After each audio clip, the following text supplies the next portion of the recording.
So flexible. What are we doing today, Corey? We're learning about TPU.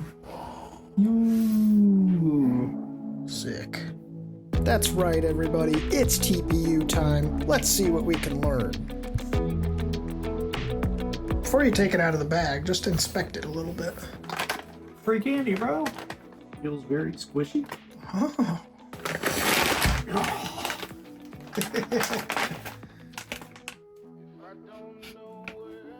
Smells like plastic. Plastics. Ah, so flexible. It's like a partially cooked noodle. Sick. Everybody that 3D prints, they print with PLA, PETG, ABS, TPU. Those are like the first four always. Never printed with TPU. Let's do it. Make some squishies. Wow, that bag the TPU was in was super annoying in that recording. Thank goodness I finally opened that sucker up and stopped crinkling it. And tell me about TPU. One, it's called TPU, which stands for totally plush, undeniable. Or something like thermoplastic polyurethane. Is that what it is? No, I don't know. Thermoplastic might be wrong. I believe it is a polyurethane. I don't remember. I'm not. I can't be. fully remember. It could be thermoplastic polyurethane. Alright, so I'll let you in on a little secret. I don't know a thing about this stuff, but I do know how to Google stuff. So in another minute or so, I will be fully qualified to tell you all about it. Oh, dude. Do you know what I learned today? It's hygroscopic, not hydroscopic. Hygroscopic. Yeah, with a G. But hydro. This means water, but it's hygro. That's stupid. Corey, TPU is hygroscopic. What does that mean? What do we need to do? What considerations need to be observed because of that fact? Hygroscopic means a material is generally going to absorb water more easily. Not necessarily that it's just going to soak it up like a sponge or anything, but as moisture is there, it will start to absorb that moisture into the material. So we're going to want to dry it out if we're printing on it. You ever gotten water hot? Snap, crackle, and pop. So using a dry box with TPU to make sure it's dry, good idea. If you just open it, it may not need dried. You could still dry it just to be sure. Otherwise, you're going to get that sizzle when you're trying to print, and your prints are going to look silly.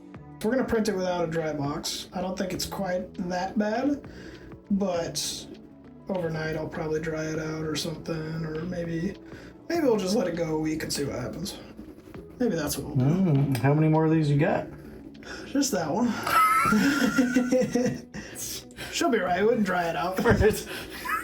It only took 84 years for us to dry it out. Nah, it'll be all right.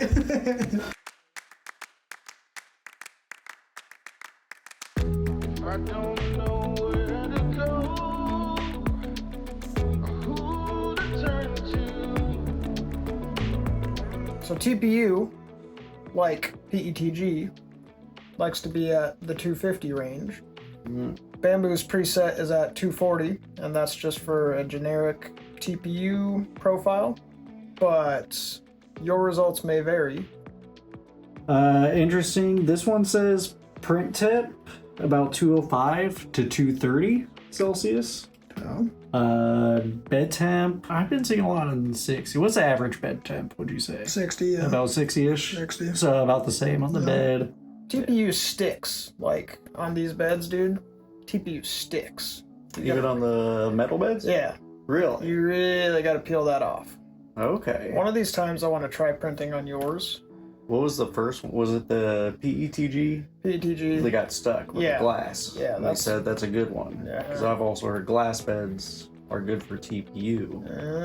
So I wonder if we would have the same issue where it's too sticky. Let us know what you print your TPU at. People have been telling me what they print their PETG at because we made a million videos about PETG, and it's been super interesting because that clear PETG printed at like 270, the regular PETG printed at like 250, And everybody's like, I print my PETG at 220. I print mine at 1,000,000. Like, everybody's printing their PETG at different stuff. But the faster you print, the hotter it needs to be also. Okay. So if you've got like an older Ender machine, you're going to be printing a lot cooler because it's not moving as fast. Bamboo stuff may be faster, right? Hotter. All that to say, what do you print your PETG? No, not that. TPU. What do you print your TPU? Your thermoplastic urethane. What do you print your TPU at? What is it? Thermoplastic polyurethane. That's a fun part. Well, especially with all the different terms. We bring up speed and that in it. I think it's also manufacturer. Who are you buying it from? Yeah. Because they're going to be slightly different between how it's processed and what you're getting. And that was the other thing I called out, is what brands are people using. It's been pretty cool to get your guys' feedback on that.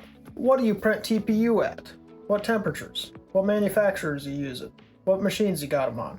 Tell us all the things in the comments.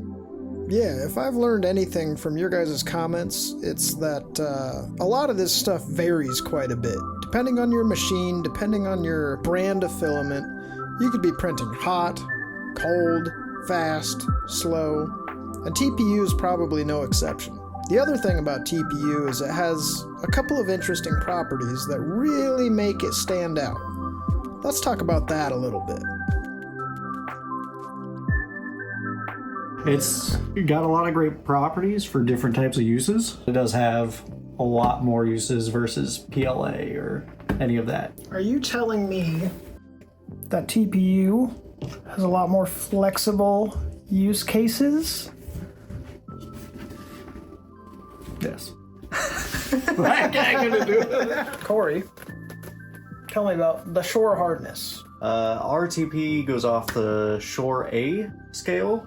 I believe we got the 95A. That's in the harder realm of TPU and hardness scales. The lowest I've seen was about 60A, which is going to be a lot softer, less rigid. The softness is going to be harder to print, or you're going to have to pay more attention to your settings, slow it down, make sure it's more fitting. So from where your extruder drive gears are to the exit of the hot end, if there's any gaps there and you have like a 60A or something, it gets all wrapped up in the gears and gets all stupid. Or you have to print it super slow. If that path is unbound in any way, it just gets all messed up in there and stuff. We're doing 95A. 95A is the common one.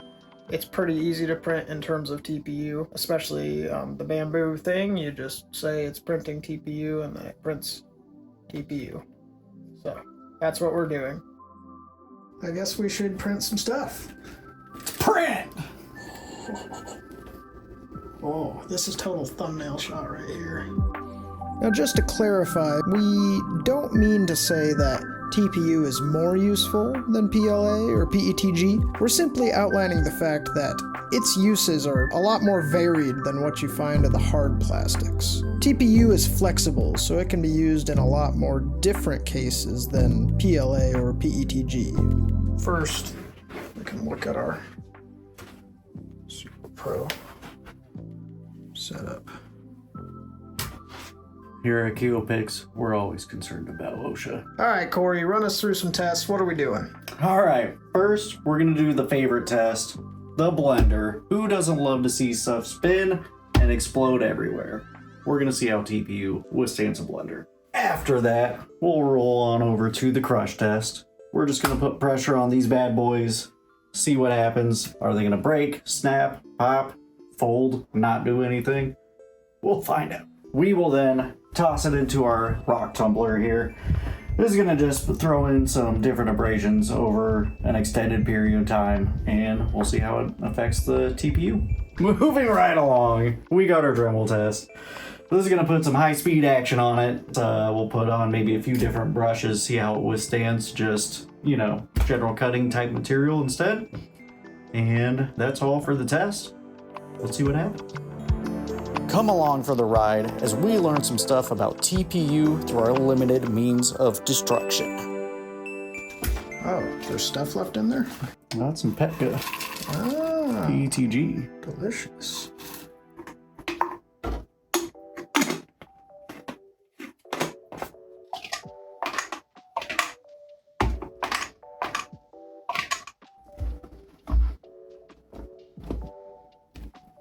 Alright, what do we do? 10 seconds, yeah? Yeah.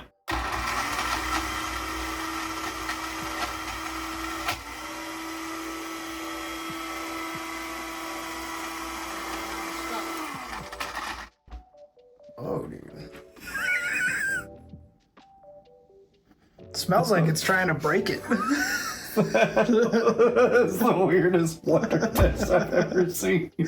Just bounced around in there. Cool. Okay. So, first test, blender test. There it is. Initial thoughts on the blender test, Corey. It was the weirdest thing I've seen so far out of any blender test. We haven't done many, but it just like cracked it in half. Yeah. So the TPU bounced around, which I suppose could be expected. And maybe if the blades were sharper, it would like chop it up. Maybe if we left it in longer, it would chop it up. Maybe if it was fewer perimeters or fewer infill, maybe it would chop it up. It just like... It's just weird.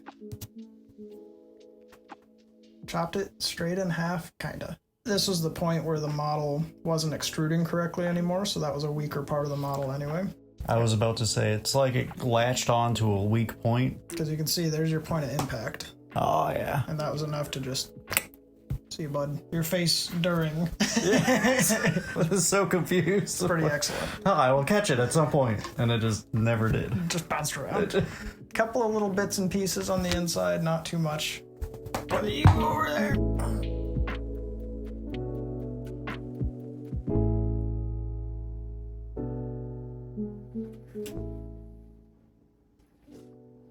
All right. The precision.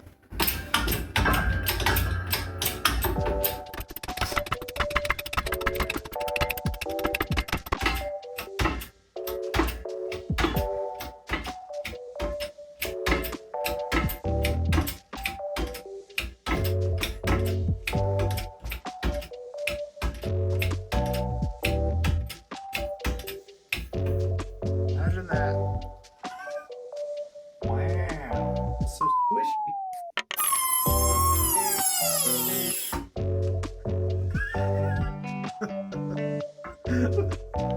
So, for reference, whoops, this is the one that we crushed. This is the one that hasn't been crushed yet. I think maybe you'd at least notice a little bit. Nothing. No, it came right back. That's crazy. It doesn't show any evidence of having been crushed. Like zero deformation, dude. That's crazy. The fact it got, yeah, that. That's crazy, dude. In our next video, we're going to do wall loops versus infill like we typically do. So we're going to do these same testers, 5, 10, and 15% infill, and then 1, 2, and 3 wall loops. It'll be interesting to see what happens with that one. If more wall loops, which makes things more rigid, leads to the crackling and stuff. That's what I was wondering. Once we get into the rigidity of it. Because otherwise it's going to be a video of us crushing 9 things that just bounce back. I'd be happy with that too, because that'd be quite humorous. If that happens, we'll put them all in the blender. That one we'll feature the blender in that as well, if that happens. One more thing about crushing TPU. We decided to smash another tester and leave it compressed for an hour or so. It still simply bounced back and shows no sign of damage. Silly.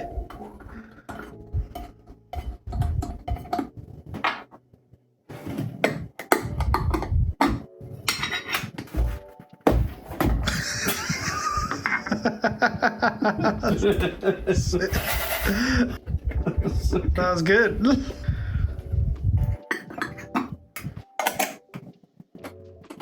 Good. Yeah, so somewhat unsurprisingly, the rock tumbler didn't do a thing to any of these. So, I guess we saw that coming. Maybe we didn't.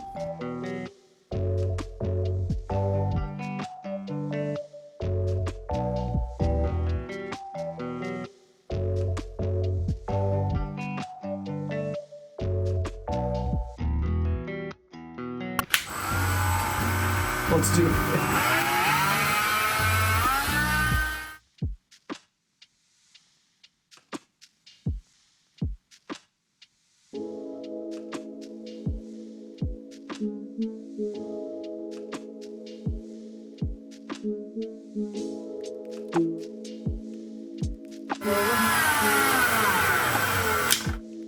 Swap it over to the cutter. Yeah, let's see what happens.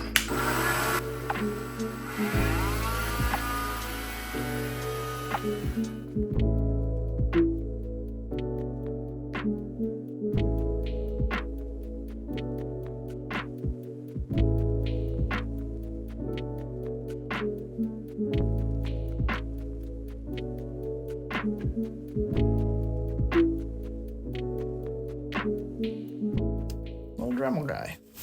So this is where you sanded at it. And really, I didn't use much pressure. There's a little bit of pressure you could see, but I tried to keep it as light because it was just kind of eating away at it pretty quick. Okay. So being really soft, yeah, it would catch and eat away. Did you notice it melting at all? Yeah. Okay. So The friction just caused just enough heat. so it just dissolved it away. I mean, otherwise cutting it, like, obviously it's going to go through it. As we can see, it did. Softer. You can see the fringes where it melted it back down again and stuff. Nothing super surprising happening there. No. It's I mean, TPU, it's squishy. makes sense. Yeah, so it's interesting. We started with PLA, super rigid. PETG definitely yields a lot more than PLA. And then on the way other end of the spectrum, you've got your thermoplastics like this. Way more durable, but also like way more susceptible. It all just depends on the use case, as it always does. But it's crazy to show this is the same material that was in the crusher, had no issues, looks exactly the same, but then like up against abrasion type stuff cutting or the high heat of the friction just gives up. Like didn't stand up nearly as well as PETG or PLA. Super cool. Good stuff.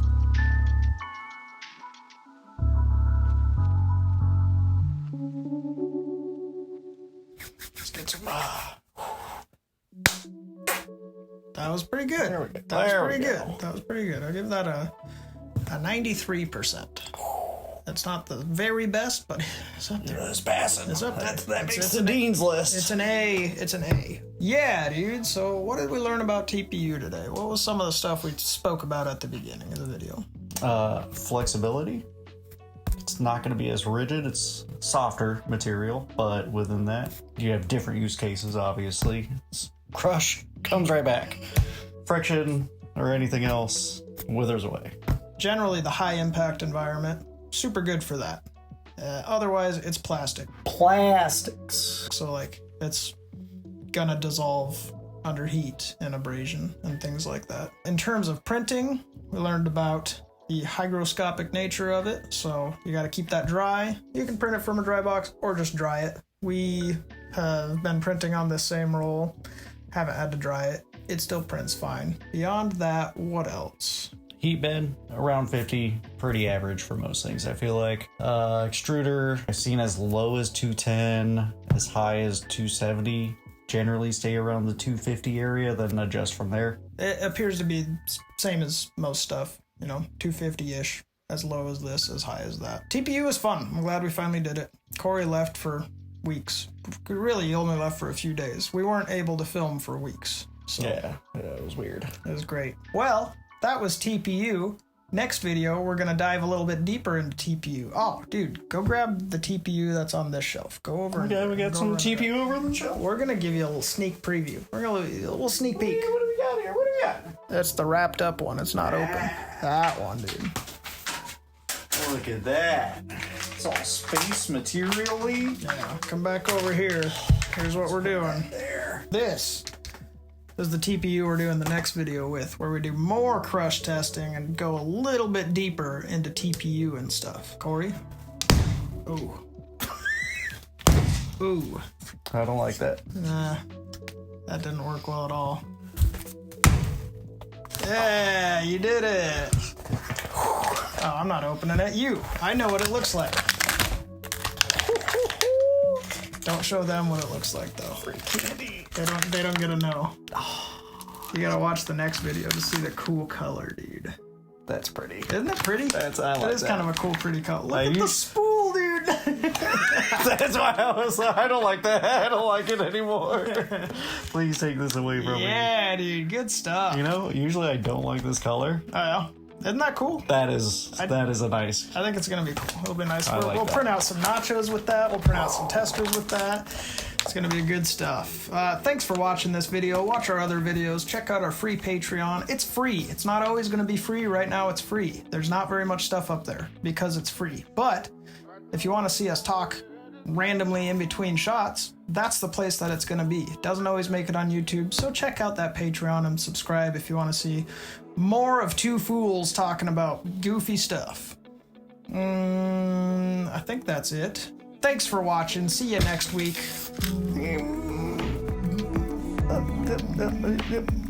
Bye. Bye.